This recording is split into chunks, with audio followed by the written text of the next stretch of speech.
Barry, just what happened on those final two plays, the third and fourth down, on the turnover on downs on the last drive? Well, we got 3rd and 2 and knew we were, likely in a 2-down situation, and called one of our base plays. And, probably in hindsight would like to probably keep pushing through the progression, a little bit. Had some guys on the, on the latter part of the progression, which is tough. We don't get to that part of the progression a lot. So that's not saying that was John not getting to that, but through the progression of it, we had some guys open on the perimeter, but they did a good job covering it up. And then on 4th down, we went to a call that we had really been practicing for 3 weeks now in that grouping, where Isaiah came in as tailback and put him isolation to the field and a little spacing concept to the boundary. And to be honest with you, we had guys open on both sides of the field, and just, with the pressure and the way that they had adapted probably in the last part of the game about, they knew we were getting rid of the ball quicker, and they did a nice job of, they got incredible length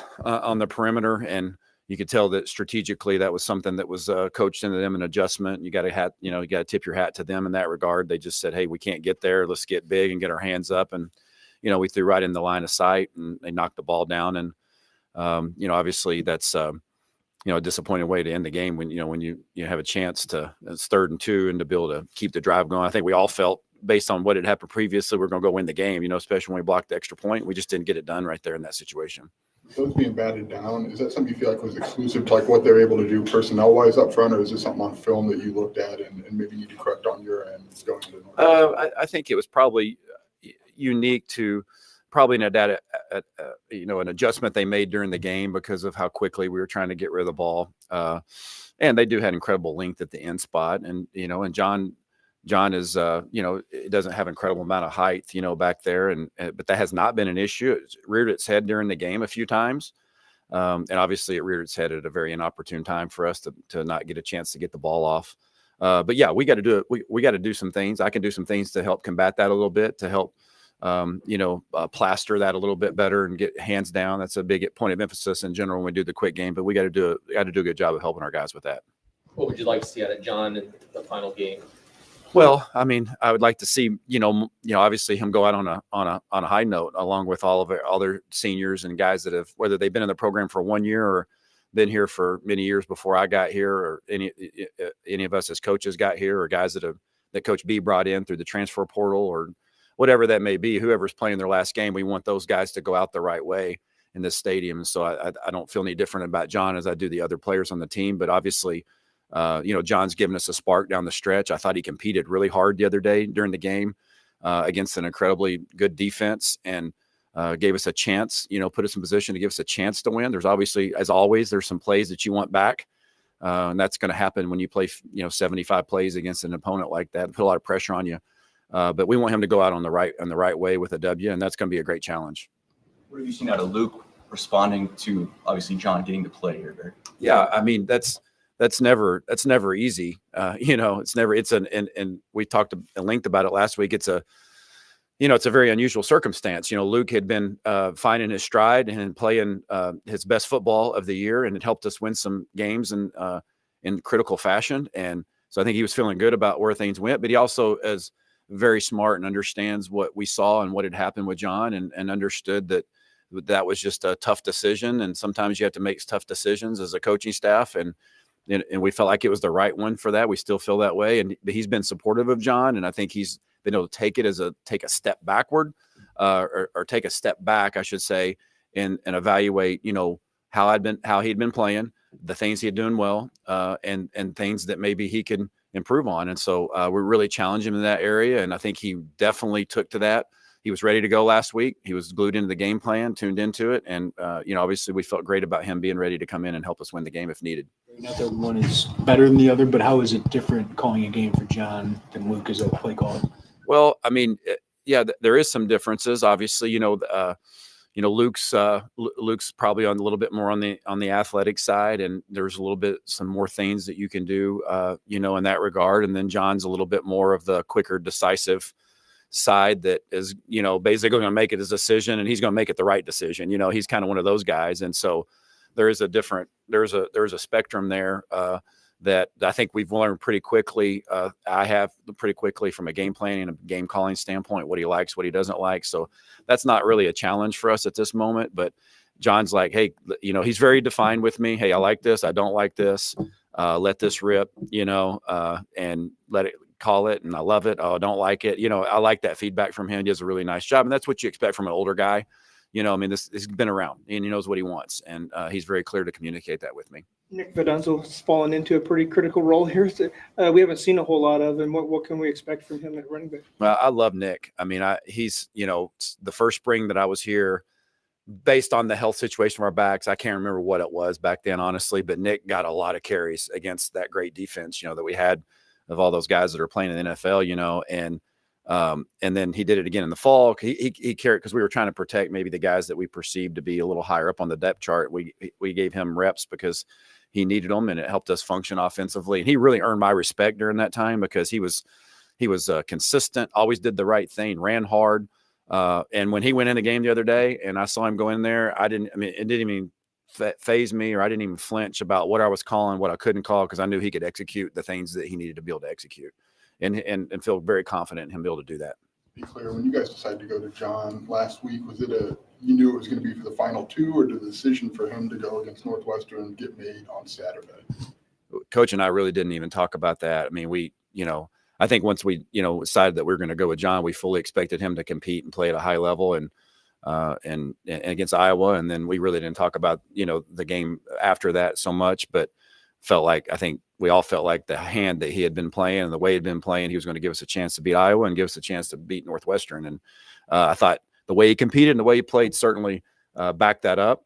Again, several plays we'd like back and like different. It was a challenge, and it was a different defense than we had seen the previous week. And I thought he handled it well for the most part, but I think he'll use that as an opportunity this week to grow. Even, I know that sounds weird, a 6-year senior, but like that was his first start here. On the road, or his second start. But he's going to keep getting better and better, and hopefully he can play his best this Saturday. We talk all the time about the razor edge, between winning and losing, especially since you got here. But are you finding when you're trying to close out a game and you're trying to maybe like get into victory formation, get a couple of first downs or get another score, is it something different each time that you're kind of getting frustrated with not being able to do that? Is that part of the frustration that, hey, we've tried this, and it just hasn't happened for us? Or is there something you've known as a trend that this is not working? Well, I'm having a hard time putting my finger on the question there, honestly. Could you kind of say that a different way? When you're trying to close out a game, especially like late, there's been issues with, trying to get a couple first downs, get late scores. Is there trends that you've seen that you can work on or that you can get better with? Yeah, always. Obviously, starting with me, as what could I, in hindsight, what could I call differently, or what could I have worked on differently there and that? I'm always looking through that lens, and it's the same exact lens I look through when those things do turn in our favor, and do turn out in our favor. And so I think that's the job of a coach, is to, especially the coordinator, is you got to go back and look and be very critical. That's really sometimes the hardest challenge is, can you be equally as critical and sift through those things when you win and as you can when you lose? And, I think Coach B does a great job of steering us in that direction to make us always have balance in that regard. And so, this life in our conference, it's life on our schedule. Like we know going into the game, it's going to be a 4-quarter game. It's going to be a lot of these are 1 possession games, and like those critical calls and those critical moments of execution are going to swing you one way or the other. And to your point, unfortunately, we didn't get it done on our end the other day with a lead to get the field flipped one last time, or go get another field goal one last time to, change the field position. And so you always are looking through that to say, man, I wish I'd have done this in this moment. Or man, what if we could have done this? And so certainly, to answer your question, it's a balance of all those things. There is no one thing you can put your finger on to say, man, it's this situation we've come up short, and this situation we do well. Well, we need to work on this situation better. It's each one unfolds differently. Each game unfolds differently. And that's why coach is always preaching a situational football and awareness to our team, is because that's what breathes life into you, win or lose. That's where it's at, is those situations. And so I would fully expect this week to be the same thing, and we have to be spot on for us to get the 6th victory. What jumps out at you about the Northwestern defense? Oh, shoot. I'm really impressive with the way they play, playing with a great deal of confidence and effort and tenacity. very, very, very multiple in the back end. I think their scheme is outstanding, and I think they're going to be, obviously, it's going to be a great challenge for us on Saturday to play them. But I know one that we're looking forward to, and that we're going to work forward to putting our best foot together to have a great game plan to give our team the best chance to go in offensively. Coach Luke Altmaier is going to be here beyond this week. How much of that goes into your thinking to think about that much going into Saturday and beyond? Well, I mean, we're always thinking through the lens of, all the players of that aren't playing their last game here, like roster retention and development, whether it's a guy that's a 2 or 3, a guy that hasn't played on the field, been on the field one time this year. Like, we are coaches constantly addressing our players through that lens, like individual meetings with our coaches. A lot of us all met with, guys that hadn't traveled this past week, just to connect with them, to make sure they understand how important they are to the development of our football program. And so obviously Luke's no different in that regard, but as the backup quarterback, the value that he's brought, the experience that he's gained this year has been incredibly invaluable for him. And we absolutely know and feel for sure that Luke, he can play winning football. He's done it. He's shown us he can. And so we're really excited about Luke. And if that opportunity is Saturday, it'll be Saturday. If not, he'll be ready when that opportunity comes to him. As somebody who's been in that interim head coach role, is there an appreciation in the field for what Braun has kind of done this year at Northwestern, even though he's had a full year? Yeah, you have to certainly tip your hat to him and and the staff, to be able to go in a circumstance like that, to keep his team together and the way they're playing, and obviously getting them to the bowl eligible. He's done a fantastic job coaching. Their whole staff has, and it's a well-coached team, and they've always been a well-coached team. I mean, that's what they've thrived on. And I think for him to step in there and to keep that going and to keep the players, I think says a great deal about him. So I think you've got two teams that culturally are, have a lot of belief and that are well coached, and it'll be a great battle Saturday. Obviously, Reggie produced when he played and played a lot of snaps, but not having another guy, not having Caden, how difficult is that for the running backs and just an offense? Yeah, I mean, again, it's been, obviously you guys are usually about a week behind on what we know what's going on, just because of the way it goes. And so, we're never really surprised by, how the situations or the games unfold. But, again, it's been a very unique year. I know coaches address that, like the number of guys that have been affected, and then a guy comes back and he's healthy, then he goes back to being injured. It's just been a revolving door. And the one thing that stayed constant, no matter who we put out there, has really risen to the occasion for us. Yeah, we're incredibly thin there, but like I said earlier about Nick and full confidence in Nick to be able to execute the plan. Reggie did a great job stepping up. I think that's a great testament to what Thad's been able to do with those guys and coach them systematically. And so, but we got to be able to run the football, and this will be a great challenge. We got to run the football, and obviously we're going to give the ball to Reggie and let him run. I thought he ran great the other day. He ran hard, ran competitive. His touchdown run was phenomenal, a phenomenal effort by the line and him. And so, feel as good as you can feel about it.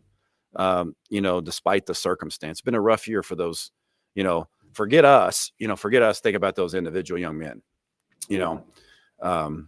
that's not easy, to work year around and get part of your season taken away from an injury, or right when you hit your stride, you get a season ending injury. And so you've had multiple guys be affected that way, and your heart goes out to them. And the other guys on our team, that gets lost in the shuffle a lot of times, is just like, we have to move on as an organization. You have to. That's the harsh reality of it. But, in college, when a kid loses a year because of an injury, that's tough. And we've had several of those that have faced that, and our team keeps fighting through that adversity. Those injuries, how much, if at all, can you use like a short passing game as an extension of the run game and try to mitigate what you're lacking? I think some. I think you have to shift your mindset a little bit. And of course, it depends each week who you're playing and whatnot. But, that's been something that, we tried to shift a little bit more towards a little bit. Getting the ball out of our hand a little bit quicker, a little bit more space, create a little bit more room, not as much congestion for our backs. And so that's you're always looking to figure how can I, that's even the package that we have with Isaiah going in at tailback, like how can we mitigate some of the reps that our backs are having to carry? So we're always thinking through the lens on how creatively, or from a creative standpoint, how you can help that. Well, good. Thank you, Doc. Okay, thanks everybody. Yeah.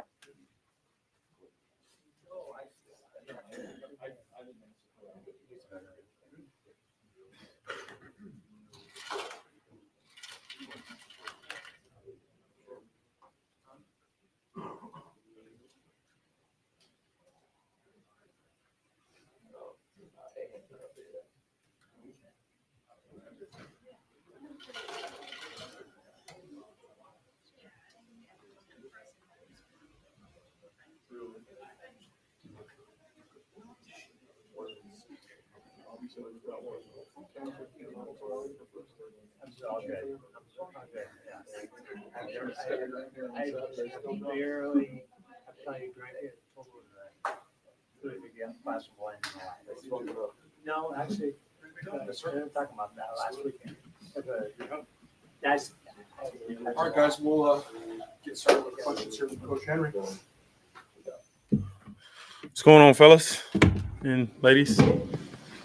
Talk to me. So what happened on that spinal scoring play for Iowa? Would you see these breakdowns? Yeah, it was we had been actually we had that run probably like 9 or 10 times prior to that, and we stuffed it and felt like we got good initial push early on, right? Front side, you know, we kind of got washed a little bit. We didn't have a chance to bucket step on the backside. Clayton overran it, right? It hit downhill pretty fast, came up on him in a heartbeat, you know, and Mac, right? He saw it pop late and try to get it down, man. And we kind of knew going into that game, the margin for error was really, really, really small. You know, we spoke about that all week, especially to our guys. Like we knew it was going to be a relatively close game, and the margin for error in practice, right, leading up into that was it can't be none, you know, and that was going to ultimately decide the game. Didn't know that particular play would, but obviously it put us in a position to where we end up losing the game, right? And just try to continue to preach to our guys, right? Every play is important, man. Every single play, whether it's the first snap of the game or the 58th snap of the game, right? Like those kind of situations, they literally alter the game, and that's what you guys saw happen, man. We had enough guys in our fit, right?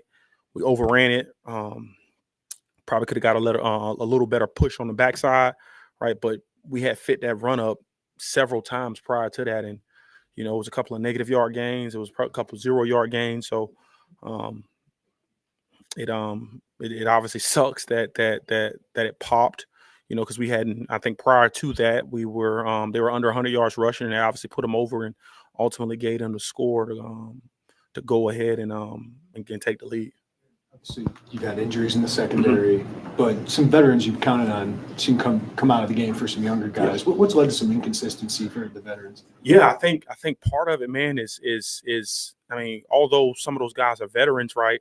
They just, a lot of the guys on our sector, they just lack the experience, you know, and so because they lack the experience, you know, I put, especially some of those guys in the safety room, I just put them on a rotation because I felt like some of our younger guys they were doing really good in practice. They had been doing really good up until that, and it's like, you know, we live in a this business is based on results at the end of the day, you know what I'm saying? And put ego aside, like I want to give whoever gives us the best chance to win the opportunity. And so it's obviously a constant process. Don't want nobody, especially in the secondary, to get comfortable thinking it's their position because they've started in it or played in it, you know, consistently over the course of the last 10 games. But, you know, maybe somebody else gives us a spark. And so just always trying to shuffle what we got going, especially on the back end. Obviously, we had some guys go down, so we had to move some pieces around. But, you know, like at the end of the day, man, it's about, can you do your job and can you execute your job?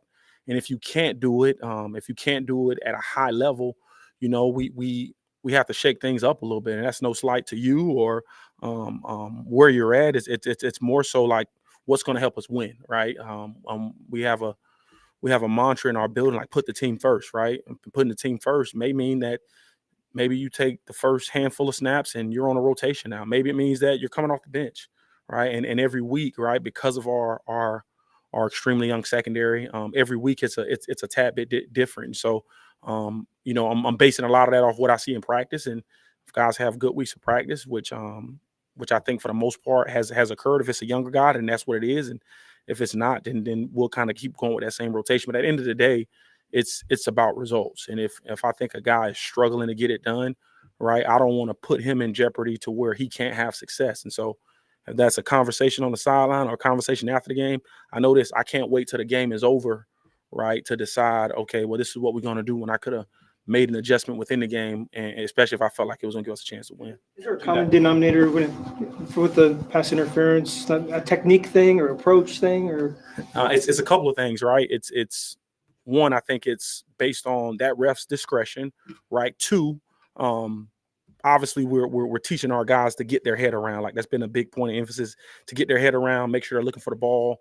And like I think anytime you're competing for the football, they're going to be guys who run into each other. You can't be egregious with it when you're grabbing and holding, right? Like that's been a point of emphasis that I've made with Taz on several occasions, But if you are looking, I try to talk to the refs about this every game. If you are, I'm constantly telling the ref, like, our guys are going to look back for the ball.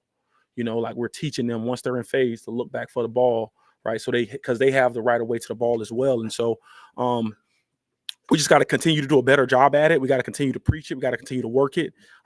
Obviously some of those calls haven't went our way, and it does suck, right? Absolutely. But, I think with the way the game kind of transpired, those calls based on when they're made could ultimately affect you. We had a touchdown early on, right, where Taz got a PI on that extended the drive. That was third and 4, gave him a first down, ultimately end up going and scoring. But that's obviously we got to be better as coaches. We got to continue to put that into our players, and it sucks, right? But I can promise you, we're teaching our guys constantly when you're in phase with a guy, whether it's zone coverage or man coverage, right? Get your head around, because if you don't, you leave it at the ref's discretion, right? You 9 times out of 10, you're going to get a penalty if you never get your head around. And so it just sucks sometimes to see other teams not do it and they get the break. You know what I'm saying? And so that's something that we got to continue to coach through and get our guys better in that facet.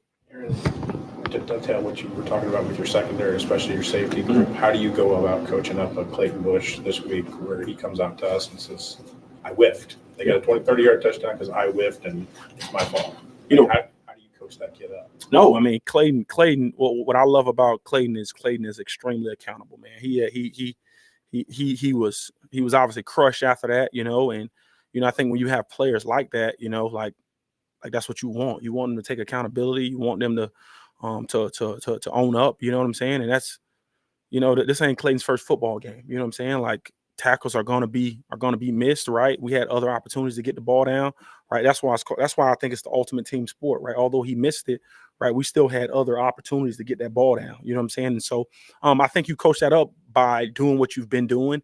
Me and that young man have a great relationship, and so I'm not overly concerned about his confidence, because I think he's a pretty confident kid. But, it's unfortunate that one play was magnified in the moment that we were in, right? There were several opportunities prior to that. I think we dropped like four interceptions, right, where the ball literally hit our hands, right? And I know that kind of gets glossed over, but in hindsight, right, if you get one of those, right, if you get one of them, you talk about an extra possession, maybe you got an opportunity to score. There was one interception that went right through our hands. It could have been a pick six, right? And that kind of gets glossed over because it was end up being a catch, and we get off the field on that drive. But like every single play matters. It just so happens that situation, Clayton was in it. It was a crucial part of time during the game. Obviously, it's magnified, but yes, Clayton did miss that tackle, but we could have been better in so many different areas, right? In regards to that play, right? Front side, on the back side, he ended up missing it, and the kid is extremely accountable. He takes complete ownership in that.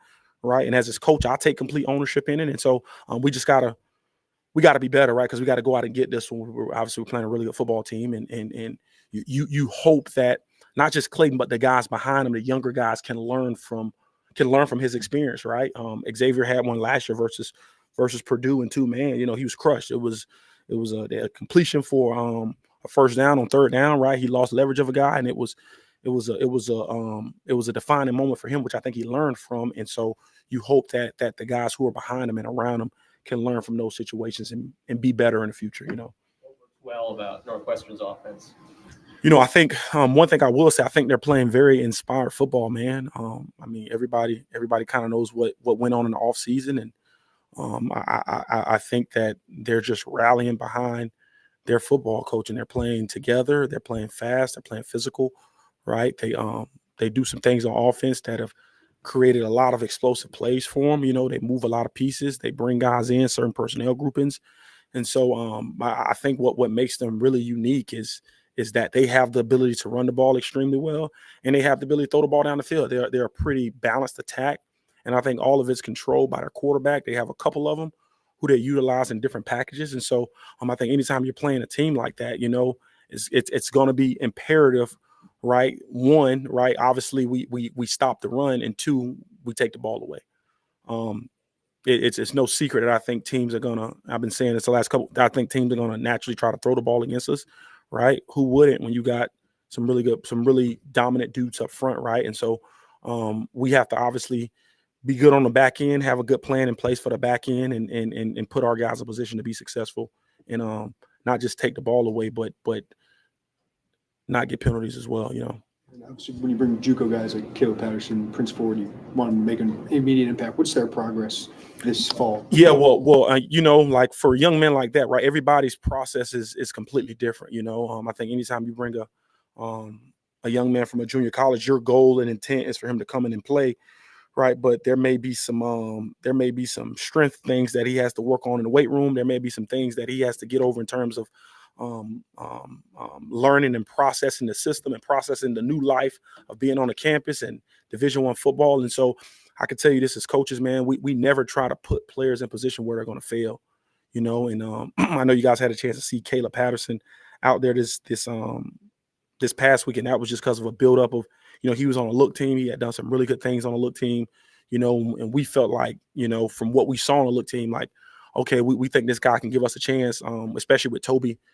Toby ended up getting banged up on a particular play, and we felt like he was Caleb was a viable option, and so we put him in that position. Thought he handled it well. Obviously, he had the holding penalty late in the game off a double move, but just the way he's kind of handled it and battled, and I think what's to come in his future is going to be really, really bright. But when guys do make the transition from a high school or junior college level, our goal is to make sure that they're ready. They're prime ready to be in a position to have success here at this level, because, if they come here and they don't have success initially, I think it can hinder a kid a couple years down the road, especially if they're not either weight room ready, physically ready, or mentally ready. And so there's still a process, especially with Prince Ford, that we're still kind of working through, and he's going to be fine. He got to get in that weight room, get a little bigger, get a little stronger, so he can help himself and more so help the team. From week one to now in your first year in this role, how have you grown, and how do you evaluate what you've been able to do? Oh man, I think I've grown tremendously, right? Obviously when you're a first time coordinator, I think some things you just have to learn by experience, right? Ultimately, like the decisions that you make and how your side of the ball performs, it falls on you, right? And you take a more so of a bigger approach in terms of not just worrying about your position, but worrying about the group of people that are in the room on top of the whole defense. And so I think my mindset is, obviously being a back end guy, my mindset has shifted a lot, just seeing what those guys are doing up front and how can I put them in a position to where we don't have to cover as long, right? To where we don't have to be in coverage as long if we can come up with a really good plan up front to allow those guys to just rush the passer, and where they don't have to think and they can get after the quarterback. Obviously we mix up our coverages, but if you got some guys up front that can kind of take that off of you, you need to give them as much as you can to allow them to just go. And even if you are extremely young in the secondary, right, it's a little pressure putting on those guys, and you just got to continue to kind of mix that up. And everybody has a hard down, right? And it's just really moving the stress around so that other teams really can't find it. And it's a chess match, right? It's a chess match. It's no one great call all the time, obviously, because everybody will run it. But it's just being able to understand the situations, know them. I think the biggest thing for me is the biggest thing I've learned is probably the situational football, right? You can play really good football throughout the course of the game, but those very particular and specific situations can literally alter a game, right? And making sure our young men are ready for them. And it's a growing experience. It's going to continue to be a growing experience as long as I'm in this position, man. And I think I've obviously gotten better the longer I'm in it. I think naturally you do, but I think the goal at the end of the day for me is try to eliminate points, man. Like no matter what the yardage total is, let's take points off the board. Let's eliminate points and let's try to ultimately hold teams to 0 points, and so and I think that just comes with putting our guys in the right position to be successful. I have for one more here to that point. Correct me if I'm wrong, but I don't believe Newton left the field at all on Saturday. Have you gotten to a point where you're just like, look, 4 is going to be out there, and he's played more snaps than anybody at his position in the country? Yeah, I think that's twofold, right? Yes, we think we're a better team with Johnny Newton out there.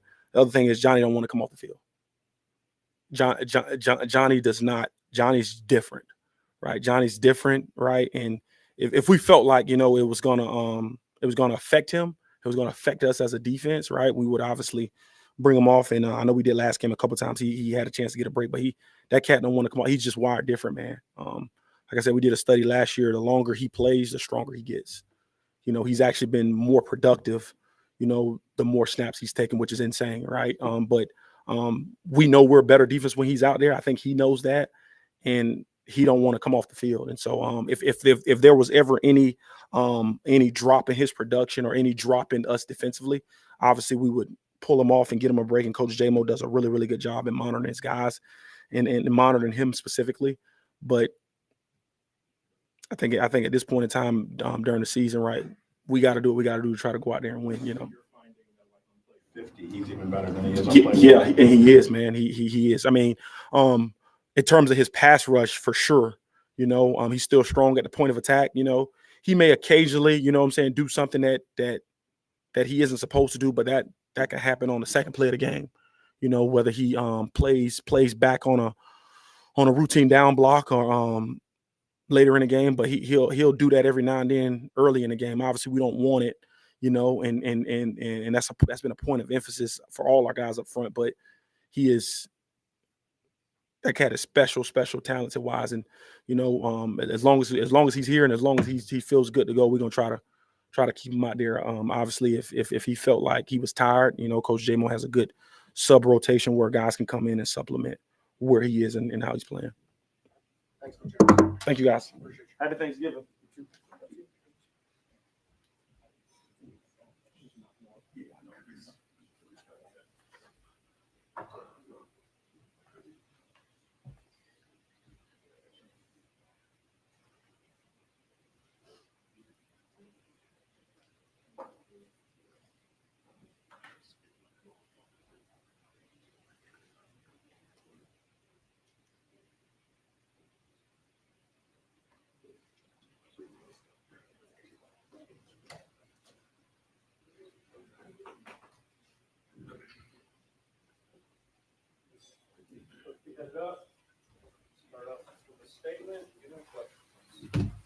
A couple updates. I know I said after the game, but Caden will have surgery tomorrow. Wish him full speed recovery. Should be able to do that. Everything looks good. They're just going to go in and repair the shoulder and probably be limited in spring ball, but should be fully cleared by next season. And then, unfortunately, Kaneno Olaga as well had a season-ending injury with his ankle. Probably have surgery on Wednesday of this week, if not early next week. So he'll be out for the season as well. So a number of guys followed that path, but it's part of the game. And other than that, we got out of it relatively healthy. Had a couple guys get banged up, but nobody should miss anything this week. The guys that were a little questionable going into last week, Pat Bryan handled it no problem. Keith played well. Reggie obviously played it well. So the guys that were a little bit banged up came through in a big way. Unfortunately came up short in the Iowa game. 7 games that have been decided by a touchdown or less, and we're 5-2 coming out of them. But I'm sure I'm like everybody else. I think a lot more about those 2 losses than the 5 wins are the ones that sit in your head.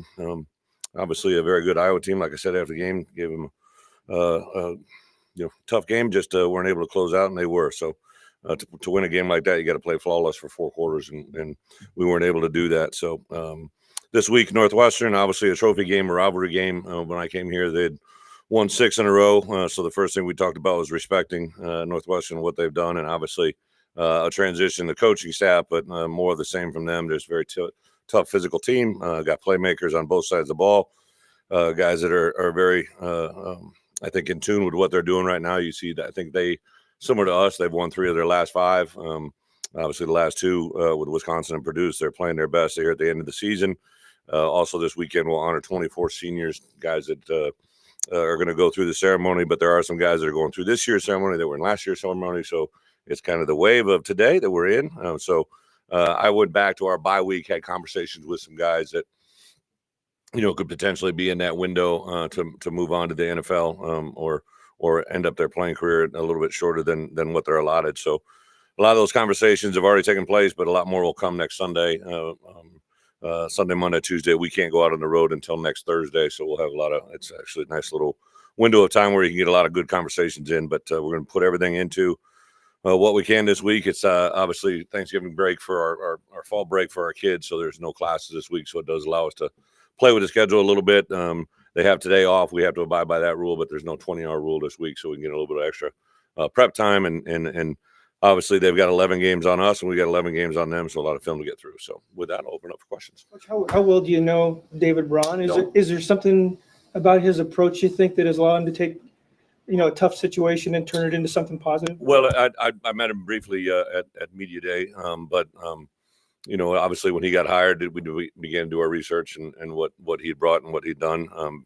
A very successful coach, and then obviously administration saw him to put him in what I would imagine was a very difficult moment. I thought I was walked out of that media day. I had limited contact with him, but I watched some media over the next 24 hours and just the way he handled and said things. And then this year, as they progressed, I kept an eye on it from afar. Just been very impressed with his ability to engage and say. And obviously this week it's brought that much more awareness. I usually watch press conferences, post-game, pre-game during the week, the last couple of weeks of an opponent that we're playing. So I've been able to watch him quite a bit, and obviously his players, and there's a message that's definitely come through.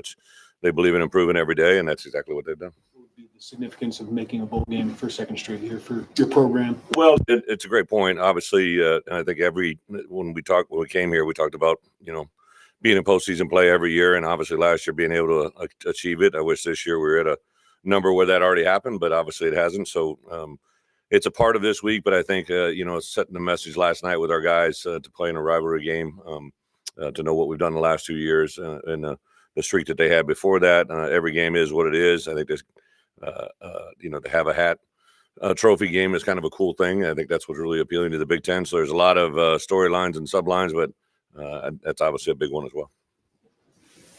You mentioned Caden, so to look too far ahead, yeah, you may not be fully cleared by spring. Of your running backs who have dealt with season injuries, do you expect any of them back for the spring? So it just seems like more. Yeah. So actually, Aiden Lawfrey is not out of the realm of possibility this week, to be quite honest. He's kind of come back a lot quicker than we thought. So Aiden will definitely be back. Obviously, Reggie, he's got some decisions to make, but Reggie would potentially be with us. Jordan Anderson, because he was injured so early, that was in literally, I think, the first fall camp scrimmage, if I'm not mistaken. So he'll be right on the cusp of it. I don't know if he'll be totally cleared by spring ball, but I'm very excited. And he looks great. He's been bopping around the hallways, and he's been able to work out pretty routinely now. So he's actually leaned up a little bit. Kind of excited to see where he's at. And then Caden, again, it'll be right up there, nip and tuck. But other than that, I'm concerned, but I've never had 4 season-ending injuries in a running back room. It's pretty amazing, but it is what it is. Next week when you have these discussions with the players, but you have some guys that 6 years, the age of NIL. How are those conversations different now? It's incredibly. Again, it's an unintended consequences, but I know it's a joke, right? Like probably made famous by Rodney Dangerfield, right? Like going to old school guys, but like to go to college for 6 years, right, is a long time. So you got eligibility things that got to stay in track, right? We got guys that are transferring in, so they either come in as grad transfers or regular transfers. So guys that are grad transferring in, they got grad classes, which is a whole other set of issues. You got guys that potentially could jump into the NFL, but you also have guys that maybe they're sitting in a position battle where they maybe want to test the waters. They like where they're at, To this day, I don't think I've ever had a player leave this program that didn't end in a hug in my office that I'm aware of. And I think that's probably why we've done so good in that non-transfer world. I think we were one of the best in the country a year ago. We do a really good job of developing our players. Josh and his administration takes incredibly good care of our guys. But sometimes kids just want to see what else is out there. And that's the challenging part more than anything.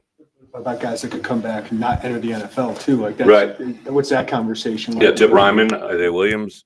I think Johnny and Keith would be fair to say that probably I had to talk them out of it last year. So really, I try to say this, and I say talk them out of it, but one of the things that's worked well for us is just presenting the facts, right, and letting them come to decisions. I think that's a really unique part of the world we're in, the NIL world, right, and what these guys can potentially gather and make. As opposed to jumping into a late round early or a free agent. One thing I always preach to our guys is listen, like just because you're drafted or you get a free, you don't make the team, right? You gotta. There are more practice squad players than ever before, but those guys literally transition, very well. Like I just kind of go back to my first year, a guy like Owen Carney, right? Like who played incredibly good for us that senior year and probably played as good a football he has. He's been kind of bouncing around in and out practice squads and rosters and XFL stuff. And I think when you get to that point where you jump, you need to be as best prepared physically and mentally to make that commitment and jump as possible.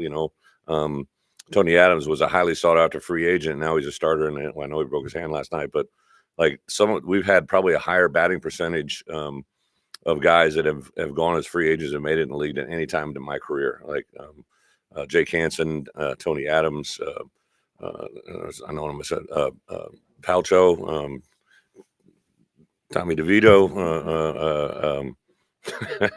I hit Tommy up when our whole story began to unfold, and I got some great colorful text messages from his father. And I didn't see anything. I get so wrapped up in my day, and then somebody had told me going into the team meeting last night that Tommy had won and thrown three touchdowns. So I shot him and his dad a message, and his dad said, "Coach, I'm literally floating back to New Jersey from Washington. I'm on cloud 9." So it's fun to see those kids have that success. You said you guys would go with John this week. I'm just curious, when you elected to go with him for the Iowa game, was it thought for the final two, or did you come to the decision after or during the Iowa game? I'm going to say in all, I think you guys know this, like I josh with the employees like a little bit here and there when I need to, but it's really a game-by-game approach. I just think that when I brought in John and Luke, one of the things that, people lose sight of is, obviously there's a lot of concentration on the starter, but then you got a guy that's a backup that used to be a starter, and there's a lot of emotions that go into that, right? And I saw Luke's mom and dad in the hotel on Friday, and I just walked up to him and said he'd just been very impressed with how he handled everything all week. And I think they and him both appreciate how he handled it. I thought his practice last week was awesome. And to be honest, going into that post-game locker room, we did a lot of really good things on Saturday, but didn't do enough good things to win. But John played against a very good defense, probably one of the best ones we played this year, and was able to do some things effectively, but there's some things that weren't good, right, that we got to correct on. You mentioned after the Indiana game that you didn't anticipate playing Reggie Love as many snaps as you did, but it's 2 games in a row now. Yeah. After he had missed so much time with an ankle injury, what have you seen from him as he's kind of had to shoulder that load? Yeah, Reggie's been super impressive since I've got here. Just he kind of is a guy that always ready to do his job. Like one of our big things is do your job, right? And Reggie's always just prepared. He's literally I remember when we went to Maryland, we were getting down with the 70-man travel roster, and there was a chance he could play, not play. And then once it looked like he wasn't going to play, several of my support staff said, "Coach, I don't know if you're aware of this, but like literally every kid comes up and hits Reggie before the game, right? The couple games that he missed, and have an engagement with him before the game, right? So they witness how much Reggie means to those guys and the teammates, right? And I was going to take him if we had a spot. And he said, "Coach, I'd rather just stay here and rehab," to be quite honest. And I thought that was a big moment because the next week he was ready, right? And Reggie's just got an awareness. He's got a super energy feel to him that I think our kids feed off. He's very, very positive. He's a very unique player. I think he's not real flashy, but he always gets the job done. Certain games have gone your way this season, but do you feel like the margin of error is a little bit slimmer this year for you guys? Yeah, I think so. We're a 5-6 team that is trying to get to 6-6, and you get on rolls, right? Like it sounds silly, right? But it's easier to actually keep winning in certain regards once you're there, right? To reverse the trend and be more consistent, it takes guys realizing how every play matters, right? And so there's a bunch of offensive, defensive, special teams plays from Saturday, but I took 2 offensive first half plays, 2 defensive first half plays, and 1 special teams play that I'm not saying they were the game, but they were a big part of it. They were in inconspicuous moments, right? A 1st and 10, a 2nd and 10, a drop ball here, a drop ball there. We always talk about CTO, TTY, catch the ones they throw you. We had 2 in our hands, right? And, Iowa game is a very unique experience every time. But if you look at the box, right, so it was a game that had no fumbles, no turnover, no interceptions. Both teams had 6 penalties, and both teams had 18 first downs. There's very few times where you look at a game that's that balanced, right? Well, there was one fumble. I've never seen this in my career that I'm aware of in 15 years as head coach, where Gabe had a strip sack and it was a first down, right? Because the ball rolled perfectly just out of the reach of a couple of our guys' hands. They recovered it for a first down. So you have those turning moments, right? And there was they always tell you shouldn't have to challenge plays, but I think I'm 4 for 4 now on challenges this year, and I probably should have challenged one. I was screaming to get anybody. They would not play a replay on the Isaiah play down the boundary over there that I think was a first down. Isaiah didn't know if his foot was in bounds or not. And then I saw that official, he marked a cleat mark that I know was from a defensive player. And that's what I was going to go off of. But it was in the third quarter. We hadn't gone to the fourth.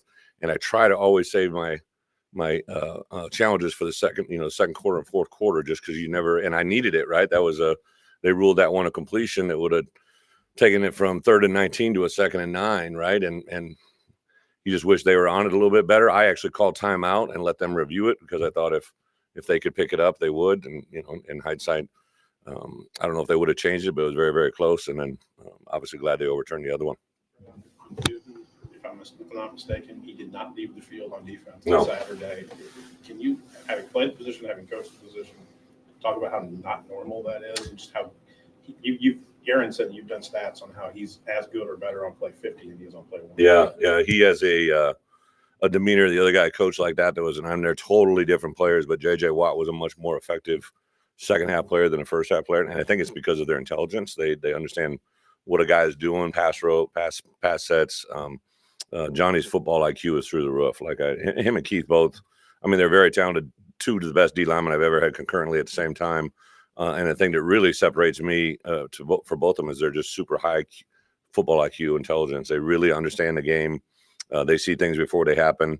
Johnny plays with great intensity. I was screaming for him to get, because he was going to go after 78, right? He saw what he did to Seth, and he was going to go after that guy. He loses his mind a little bit here and there, but it hasn't been awarded yet, I don't believe, right? But Johnny blocked another kick. So it'll be 4. That's the most any player in college football has had in the last 4 years, 5 years. Just his impact in the game. That first one was a blocked. It went a little bit left. It actually went off his hand, and then Alec got the other one. So I believe we've got 4 more block kicks than anybody in college football this year. So there's some positives going out there, but obviously we need to get this one on Saturday. And that's it. We don't know for sure if approaching. When you got here, you talked about 6th year and the availability to extend people's careers into that 6th year. So I think you got 4 6 years: Ezekiel Holmes, Caleb Griffin, Julian Pearl, and Jordan Slaughter. Can you talk about what those guys mean to be sticking around for 6 years of college? Yeah. I've only been blessed to be with them the 3. So one of the things that I've always said during this whole process is, for the young men that were here before I got here, I always try to meet their parents. I try to be around when they're around. And those guys' journey has been very unique, right? They had a coaching change, but also just a completely different style on both sides of the ball, offense, defense. And they've handled it. They embraced it. I hear those guys say things about what we've done for them. So that's cool. But senior day is always a tough day. So sorry.